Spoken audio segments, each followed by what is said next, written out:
নমস্কার বন্ধুরা, তো কেমন আছো তোমরা সবাই? আশা করছি ভালো আছো। তো আজ আমি বানাবো চাউমিন। সেই জন্য আগে থেকে সব কিছু কেটে রেডি করে নিয়েছি। তারপর গ্যাসের মধ্যে কড়াইটা চাপিয়ে একটু তেল গরম হতে দিয়েছি। তো এখানে তেলটা গরম হয়ে গেলে আমি তেলের মধ্যে একটু হলুদ দিয়ে দিয়েছি যাতে তেলটা না ফোটে।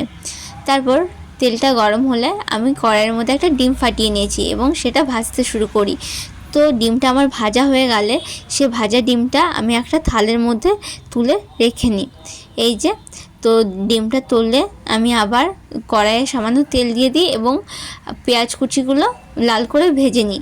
তো পেঁয়াজ কুচিগুলো আমার লাল করে ভাজা হয়ে গেলে তার মধ্যে আগে থেকে কেটে রাখা সয়াবিনগুলো আমি দিয়ে দিই।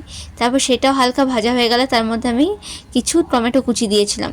তারপর আসল সদস্য অর্থাৎ চাউমিন, যেটা আমি আগে থেকে সেদ্ধ করে রেখেছিলাম, সেটা দিয়ে দিই।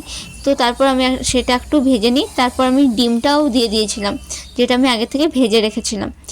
তো তারপর আমি এখানে কি মশলা দিচ্ছি সেটা আমার মনে পড়ছে না। তো তারপর দিয়ে দিই একটু ম্যাগি মশলা, কারণ ম্যাগি মশলা দিলে টেস্টটা খুব ভালো লাগে।